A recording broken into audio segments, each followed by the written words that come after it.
Hello friends, welcome to my channel.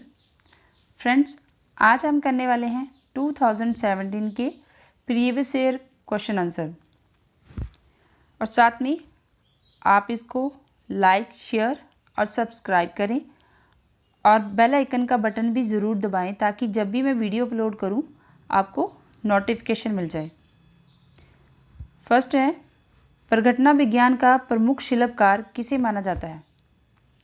प्रघटना विज्ञान है phenomenology. Famous architect किसे माना जाता है? पीएल वर्जर, एंथनी गिडन्स, अल्फ्रेड शुल्ट्ज या मैक्स वेबर? आंसर है अल्फ्रेड शुल्ट्ज। प्रघटना विज्ञान सबसे पहले एडमंड हसरल ने दिया था और इसको समाजशास्त्र में अल्फ्रेड शुल्ट्ज ने ही विकसित किया है। वो इसके प्रमुख प्रणेता हैं, इन्होंने इसका विकास किया है। प्रघटना विज्ञान एक ऐसा अध्ययन है जो कि सामाजिक जीवन में जो हमारी अंतःक्रियाएं हैं उनकी चेतना के आधार पे, अनुभव के आधार पे अध्ययन करता है कि लोगों का कॉन्शियस माइंड या उनकी चेतना कितनी, उनकी इंद्रियां कितना वर्क करी, कितना कॉन्शियस है, कितनी एक्टिव हैं, उसका अध्ययन करता है। नेक्स्ट है, शुल्ट्ज के अनुसार वेबर ने निम्न में से किसके बारे में नहीं कहा है? शुल्ट्ज ने वेबर की जो सोशल एक्शन की थ्योरी थी उसको क्रिटिसाइज़ किया है। तो ये कह रहे हैं कि शुल्ट्ज ने अपना जो कंसेप्ट दिया है उसमें जो वेबर की थ्योरी को क्रिटिसाइज़ किया है उसमें वेबर ने किसके बारे में नहीं कहा है? एक कर्ता का अभिप्राय कैसे निर्मित होता है? वे स्वयं और अन्य के बीच के अनूठे और बुनियादी संबंधों को पहचान करने का प्रयास नहीं करते, या फिर दोनों, या फिर उपयुक्त में से कोई नहीं। तो इसका आंसर है थर्ड, दोनों। शुल्ट्ज कहते हैं कि वेबर ने अपने जो सोशल एक्शन की थ्योरी है उसमें ये नहीं बताया कि कर्ता का क्या अर्थ होता है, कर्ता का जो अभिप्राय है वो कैसे निर्मित हुआ, वो कैसे उपजा। वेबर अपनी सोशल एक्शन थ्योरी में ये तो बताते हैं कि जो भी अंतःक्रिया होती है वो उसका कोई अभिप्राय होता है, लेकिन वो ये नहीं बता पाए कि वो अभिप्राय निर्मित कैसे होता है, और ना ही वो ये बता पाए हैं कि वो स्वयं और अन्य के बीच अनूठे बुनियादी संबंधों को पहचान करने का प्रयास नहीं करते हैं। ठीक है, तो इसका आंसर है दोनों ही। शुल्ट्ज कहते हैं कि इन दोनों के बारे में वेबर नहीं बता पाए हैं और इसी के आधार पे उन्होंने वेबर की सोशल एक्शन थ्योरी का क्रिटिसाइज़ किया है। नेक्स्ट है, निम्न में से किसने अपने सिद्धांत में दैनिक जीवन और संस्थाओं की सामाजिक संरचना में सामान्य ज्ञान की भूमिका पर प्रकाश डाला है? अर्थात जो ये किसका सिद्धांत है जिसने अपने दैनिक जीवन और संस्थाओं की जो सामाजिक संरचना है उसमें सामान्य ज्ञान, जो हमारा सामान्य ज्ञान है, उसकी भूमिका पर प्रकाश डाला है? आंसर है पीटर वर्जर। पीटर वर्जर ने अपनी जो सामान्य ज्ञान की थ्योरी है उसमें उन्होंने ये बताया है कि हर कोई जो विशेष व्यक्ति हैं उनमें सामान्य ज्ञान को देखने की कोशिश की है, उनमें भी सामान्य ज्ञान को जानने की कोशिश की है, वो सामान्य ज्ञान का अध्ययन करते हैं। इन्होंने और इनके साथ थॉमस लुकमान ने एक बुक लिखी, द सोशल कंस्ट्रक्शन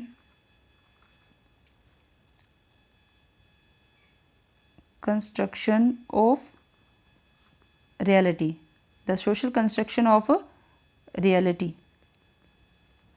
ये पीटर वर्जर और लुकमान ने दोनों ने लिखी है और उसमें ये बताया है कि जो सामान्य ज्ञान की भूमिका है वो हमारे जो दैनिक जीवन संस्थाओं हैं वो कहाँ तक अपना प्रभाव डालती है। नेक्स्ट है, हैरोल्ड गारफिंकल ने निम्न में से किसको मूलभूत समाजशास्त्रीय प्रघटना माना है? जो हैरोल्ड गारफिंकल हैं इन्होंने जो समाजशास्त्रीय मूलभूत जो प्रघटना है मूलभूत समाजशास्त्री प्रघटना माना है। किसको माना है? संस्थाओं द्वारा निर्मित जो सामाजिक तथ्य हैं या फिर सामाजिक तथ्यों की वस्तुनिष्ठता को सदस्यों की उपलब्धि के रूप में मानना है, या फिर सामाजिक क्रियाओं की वस्तुनिष्ठता को माना है, या फिर सदस्यों द्वारा उपलब्धि और मूल्यों से सामाजिक क्रियाओं का निर्मित होना। इसका आंसर है सामाजिक तथ्यों की वस्तुनिष्ठता को सदस्यों की उपलब्धि के रूप में मानना। हैरोल्ड गारफिंकल ने दुर्खिम का जो तथ्य सामाजिक तथ्य थी उसकी आलोचना की है। उन्होंने जो दुर्खिम है वो कहते हैं कि समाज सर्वोपरि है। समाज के जो नियम है, संस्थाओं के जो नियम है, उसी के अनुसार व्यक्ति चलता है, उसी के अनुसार व्यक्ति नियमों को फॉलो करता है। लेकिन हैरोल्ड गारफिंकल उनकी इस बात की आलोचना करते हैं और उनका तर्क है कि लोग सामाजिक तथ्यों को लोग अपने दिन प्रतिदिन का जो व्यवहार करते हैं उसी से ही वो इसको वैधता देते हैं, वस्तुनिष्ठता इनको वैधता देते हैं और वही इनकी वस्तुनिष्ठता है। व्यक्ति खुद बनाता है, इन नियमों को व्यक्ति खुद बनाता है। ये हैरोल्ड गारफिंकल व्यक्ति को महत्व देते हैं और दुर्खिम समाज को महत्व देते हैं कि समाज ही सर्वोपरि है, सामाजिक तथ्य पहले हैं और व्यक्ति बाद में है। लेकिन इनका कहना है कि हैरोल्ड गारफिंकल का कहना है कि व्यक्ति ही सर्वोपरि है। व्यक्ति ही अपने दिन प्रतिदिन की जो क्रियाएं हैं, जो व्यवहार करता है, उसी से नियम को बनाता भी है और नियमों को वो नियंत्रित भी करता है और लागू भी करता है। नेक्स्ट है, गारफिंकल के अनुसार निर्जातीय प्रणाली के बारे में निम्न में से कौन से प्रमुख बिंदु हैं? निर्जातीय प्रणाली है एथनोमेथोडोलॉजी। एथनोमेथड्स जो हैं उनका प्रमुख बिंदु क्या है? गारफिंकल ने ये जो टर्म दी है, वे आत्मवाचक रूप से उत्तरदायी होते हैं या निर्जाति शास्त्रीय विवरण प्रदान करते हैं। ये वे वस्तुनिष्ठ और व्यक्तिनिष्ठ वास्तविकता के लिए उत्तरदायी होते हैं या फिर उपयुक्त में से कोई नहीं। ये तो है नहीं, ये भी नहीं होगा, क्योंकि हम जो निर्जाति प्रणाली है एथनोमेथोडोलॉजी है, वो जो पहले बताया कि प्रगणना विज्ञान क्या है, उसी से ही पैदा हुई है। उसी से फिर लोग कैसे उसके बारे में बताते हैं, उस विधि, वो जो विधि है वही एथनोमेथोडोलॉजी है और ये आत्मवाचक रूप से उत्तरदायी होते हैं।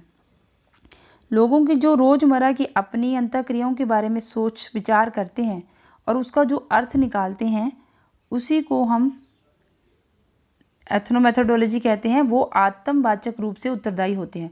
आत्मवाचक रूप वो रूप है जो एक सामान्य चीज़ जिसको सभी मानते हैं। जैसे हम एग्जाम्पल लेते हैं कि कोई धार्मिक अनुष्ठान करते हैं। जब धार्मिक अनुष्ठान करते हैं, जहाँ कर्मकांड करते हैं, तो उसमें लोगों का विश्वास होता है कि भगवान के ऊपर उनका विश्वास होता है कि परमात्मा ही सबकी रक्षा करते हैं, सबको नियंत्रित करते हैं और संचालित करते हैं, और उसी भगवान को खुश रखने के लिए वो कर्म कांड करते हैं। लेकिन कई बार ऐसा नहीं भी होता, फिर भी लोग उस पर विश्वास बनाए रखते हैं, और जो विश्वास बनाए रखते हैं वो उसी को कहते हैं कि वे आत्मवाचक रूप से उत्तरदायी होते हैं। नेक्स्ट है,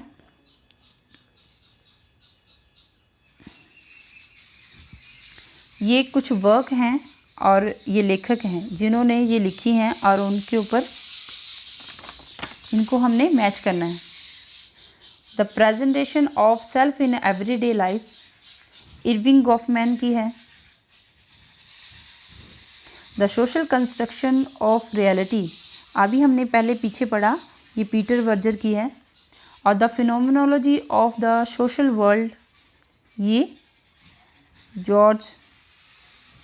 the phenomenology of the social world Alfred Schutz की है। The studies in ethnomethodology, Harold Garfinkel. तो इस तरह से हम देख लेते हैं, ये पहला किसके साथ है? थर्ड, इसका आंसर है थर्ड। ठीक है, नेक्स्ट है, निम्न में से कौन सी अवधारणा अल्थुजर के सिद्धांत से संबंधित नहीं है? अल्थुजर ने अपने सिद्धांत में कौन सी अवधारणा नहीं दी है?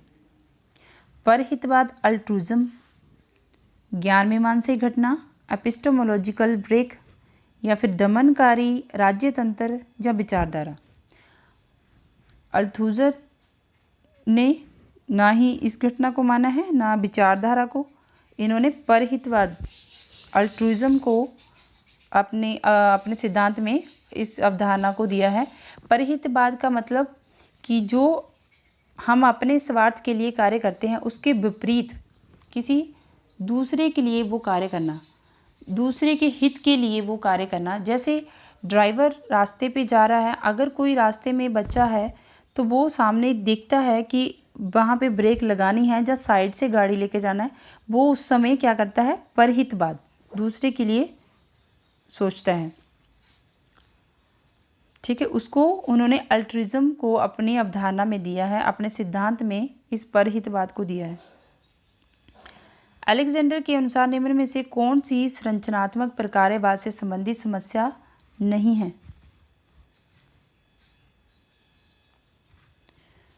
प्रतिव्यक्ति, रूढ़िवाद, एकीकरण या आदर्शवाद। अलेक्जेंडर ने जो संरचनात्मक प्रकारवाद का सिद्धांत दिया है उसमें कौन सी समस्या नहीं है?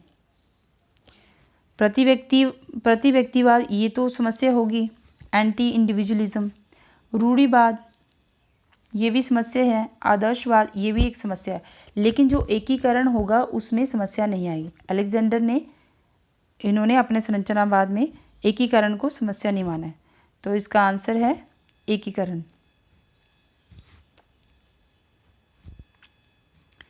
निम्न में से किसके अनुसार आदर्श कथन परिस्थिति में बिना किसी अनुचित प्रभुत्व के सभी पक्षों को संवाद करने का समान अवसर प्राप्त होता है?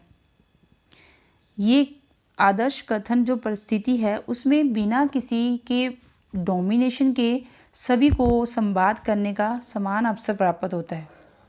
ये किसने कहा? जी हेबरमास ने। इन्होंने अपनी बुक लिखी है the theory of communicative action, the theory of